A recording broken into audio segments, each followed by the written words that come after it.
Hi friends, welcome back. तो friends, अभी का वीडियो है भारत ऑरा यूसीएवी पर जो किया वो खुश कर देगा। चलो देखें क्या किया है भैया। तो वीडियो शुरू करते हैं, पर वीडियो शुरू करने से पहले अगर आप चैनल पर नए हो और आपने अभी तक सब्सक्राइब नहीं किया तो जल्दी से पहले सब्सक्राइब के बटन और बेल आइकन को क्लिक कर लो ताकि आपको हमारे सारे न्यू वीडियोस के नोटिफिकेशन मिल जाए जैसे हम अपलोड करें। अगर आपको वीडियो पसंद आता है please like and share. And हमारा दूसरा चैनल, ट्विटर, इंस्टाग्राम अकाउंट सबके डिटेल्स है डिस्क्रिप्शन बॉक्स में, उनको भी सब्सक्राइब और फॉलो कर लेना। चलिए शुरू करते हैं। नमस्कार दोस्तों, स्वागत है आपका हिंदी नॉलेज शो में। तो दोस्तों, आज मैं आपके लिए एक बड़ी खुशखबरी लेकर सामने आ रहा हूं और ये खुश करने वाली खबर सीधे डीआरडीओ की तरफ से आई है। दरअसल आप सभी लोग जानते हैं कि ओरा प्रोग्राम भारत के लिए सुपर इंपोर्टेंट है, क्योंकि भारत को अगर भविष्य में एक बड़ी सैन्य सुपर पावर बनना है तो भारत के पास ओरा होना ही चाहिए। जिन्हें नहीं पता ओरा क्या है, तो ओरा एक अनमैन्ड स्टेल्थ बॉम्बर है। एक ऐसा स्टेल्थ बॉम्बर है जिसे पायलट उसमें बैठकर नहीं, जमीन पर बैठकर उसे उड़ाएगा। यानी कि अगर भारत के पास ओरा है तो सिंपल सा इतना समझ लीजिए कि भारत इसे पाकिस्तान के अंदर घुसाएगा, वहां पर ये बॉम्बिंग करके वापस आ जाएगा। पाकिस्तानियों को पता नहीं चलेगा, क्यों? क्योंकि ये स्टेल्थ है। इसलिए कहा जाता है कि भारत के पास एमका से पहले ओरा का होना बेहद ही ज्यादा जरूरी है। लेकिन अब भारत सरकार इस पर पूरी तरीके से एक्टिव हो चुकी है। अब डीआरडीओ ने भी इस पर पूरी जी जान लगा दी है। आज ही खबर निकलकर सामने आई है कि डीआरडीओ की जो gas turbine and research establishment है, उसने हिंदुस्तान एरोनॉटिकल के साथ में एक बड़ा कॉन्ट्रैक्ट किया है। क्या है ये कॉन्ट्रैक्ट? इसके तहत हिंदुस्तान एरोनॉटिक्स भारतीय ओरा स्टेल्थ बॉम्बर के लिए ड्राई कावेरी इंजन बनाएगा, जिनकी पावर होगी 46 किलो नॉट। हालांकि अब कई लोग आलोचना शुरू कर देंगे कि जी आज इन्होंने 2021 में कॉन्ट्रैक्ट किया है इंजन के लिए, कब ये जाकर फैक्ट्री सेटअप होगी, कब ये बनेगा। लेकिन आपको बता दूं कि डीआरडीओ कभी भी कच्चा काम नहीं करता है। DRDO already 4 Kaveri pre production engine बना चुका है। उनका काम लगातार जारी है। क्यों किया है उसने ऐसा? क्योंकि डीआरडीओ को पता है कि फैक्ट्री सेटअप होने में, इसके अलावा दूसरी कार्रवाइयां करने में लगभग 2 साल लग जाएंगे। इसीलिए इस दौरान डीआरडीओ चुप नहीं बैठेगा। डीआरडीओ इन 4 इंजन का इस्तेमाल करेगा और इनसे जो ओरा की टेस्टिंग स्टार्ट कर देगा। पहले इन इंजन की टेस्टिंग होगी, फिर इन्हें जो ओरा प्रोग्राम है उसमें लगाकर टेस्टिंग की जाएगी। तो यानी कि समय वेस्ट नहीं होगा और जल्द से जल्द हम जो ओरा है उसका मास प्रोडक्शन स्टार्ट कर देंगे। मुझे लगता है कि डीआरडीओ की बिल्कुल सही अप्रोच है, बिल्कुल सही प्लानिंग है। क्यों? क्योंकि इससे पहले अगर आप देखें, मैं आपको उदाहरण देता हूं तेजस का। तेजस भारत ने 30-35 साल में तैयार किया है। क्यों? बहुत ही बुरी प्लानिंग थी। ऐसा नहीं कि हमारे पास पैसा कम था, वैज्ञानिक कम थे, ऐसा नहीं था। प्लानिंग में बहुत ज्यादा फ्लॉज थे। जैसे कि पहले तो डिजाइन तैयार करने लगे, 4-5 साल में डिजाइन तैयार हुआ, फिर उसके बाद उसका मॉडल बनाया गया, फिर फुल स्केल मॉडल बनाया गया, उसके बाद इसका इंजन में समय लग गया, जिस वजह से समय खिंचता चला गया। लेकिन इस बार भारत अपनी पुरानी गलतियों से सीख रहा है। क्या किया भारत ने? कहा कि जी हम 5 साल के अंदर ही बनाएंगे सब कुछ, लेकिन हम करेंगे क्या कि काम बांट देंगे। एक एजेंसी हमारी वो बनाती रहेगी डिजाइन इसका, एक एजेंसी हमारी इसका इंजन तैयार करेगी, एक एजेंसी हमारे इसके एरोनॉटिक्स तय करेगी, एक इसके स्टेल्थीनेस को तैयार करेगी। यानी कि काम बांट दिए हैं और सारे काम एक साथ चल रहे हैं, जिस वजह से ये जो हमारा एम का प्रोग्राम है, ये ओरा बॉम्बर का प्रोग्राम है, ये सारे बहुत तेजी से आगे बढ़ रहे हैं। और यहां पर देखिए, सरकार की भी आपको तारीफ तो करनी पड़ेगी, भले आप सरकार की विरोधी ही क्यों ना हो, क्योंकि सरकार ने पिछले 3-4 साल के अंदर जितनी ज्यादा फंडिंग करी है डीआरडीओ को, उससे पहले कभी नहीं हुई। हालांकि अभी भी कम है, और ज्यादा होनी चाहिए थी, लेकिन फिर भी पहले के मुकाबले काफी ज्यादा फंडिंग इस बार हो रही है, जिस वजह से जो हमारे डिफेंस प्रोग्राम है वो बहुत ही रैपिडली आगे बढ़ रहे हैं। तो फ्रेंड्स, न्यूज तो बहुत अच्छी है। और जिस तरह से कह रहे हैं कि जैसे तेजस का था कि इतना टाइम लग गया, मेरे को तो सुन के भी बड़ी हैरानी हुई कि इतना टाइम लग गया। नहीं लगना चाहिए, क्योंकि आजकल के टाइम में तो रेस चल रही है। जो अगर आप पीछे रह गए रेस में तो बस हो गया आपका।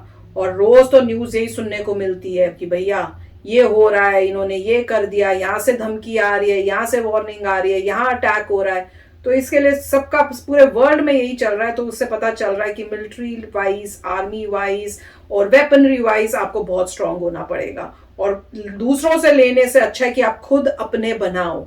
क्योंकि आपके पास उस टाइप की टेक्निक्स, ऐसी टेक्नोलॉजी होनी चाहिए कि आपके वर्ल्ड के बेस्ट वेपन्स हों। और एक तो आप खुद बनाओगे तो आपके ज्यादा पैसा खर्च नहीं होगा, कहीं और से लोगे तो बहुत नुकसान है, बहुत महंगे महंगे आपको लेने पड़ते हैं, और लोगे भी आप कम क्वांटिटी में।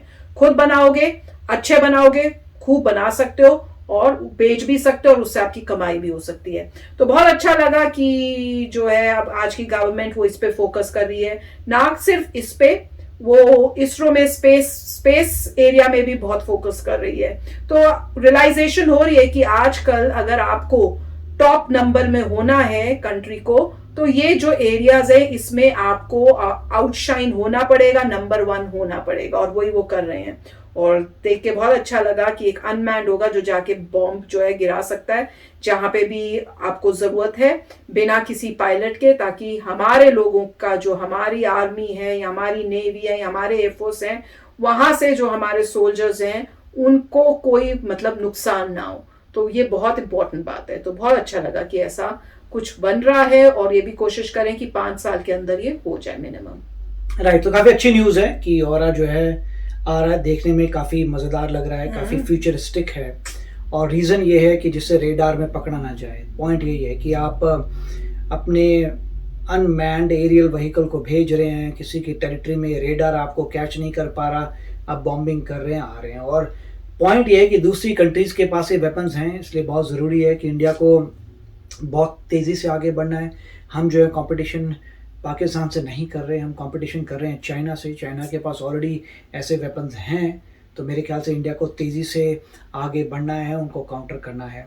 उसके लिए काफ़ी मेरे ख्याल से रिसर्च एंड डेवलपमेंट चाहिए। ऑब्वियसली वे कह रहे हैं कि इंप्रूवमेंट्स आ गई हैं, कि इंडिया को प्रोजेक्ट मैनेजमेंट इम्प्रूव हो गया है, कि मल्टीपल चीज़ों पे काम चल रहा है और इस बार सही समय पे ठीक होगा। वो तो पहले भी लोगों को प्रोजेक्ट मैनेजमेंट पता था। पॉइंट ये था कि आपका फोकस कितना है प्रोजेक्ट पे। जैसे कह रहे हैं कि गवर्नमेंट का फोकस अब ज़्यादा है, डीआरडी को ज़्यादा फंडिंग आ रही है, उस फंडिंग से उनके माइलस्टोन्स रखे जाएंगे, मेक श्योर होगा कि काम जो है टाइम पे ख़त्म हो। एक बार आपको फंड्स दे दिए तो कोई रीज़न नहीं है आपको रोकने का, और ये बहुत ज़रूरी है। मेरा तो यही सोचना है कि डिफेंस में बजट और इंक्रीज़ करना चाहिए, जहाँ पे लगता है कि फालतू है वहाँ पे कम करना चाहिए, डिफेंस में ज़्यादा इंक्रीज़ करना चाहिए। क्योंकि थ्योरी एक ही है, अगर आपके डिफेंस कमज़ोर होते हैं तो आप बचेंगे ही नहीं, उसके बाद कुछ फ़र्क नहीं पड़ता अंदर आप क्या कर रहे हैं। बहुत ज़रूरी बात थी, और ये पूरी हिस्ट्री में ये चीज़ कोई भी इंसान देख सकता है। जैसे आप गेंगिस खान को देखते थे, मंगोल थे, नोमैडिक थे, ना वो फार्मिंग करते थे, हंटिंग करके खाते थे, उनकी कोई सिविलाइजेशन नहीं थी, कोई बड़ी बड़ी उन्होंने वो नहीं बनाई, अपनी बड़ी बड़ी मतलब क्या बोलते हैं बिल्डिंगें नहीं थी, ऐसा कुछ सेटलमेंट नहीं थी, नोमैड्स थे।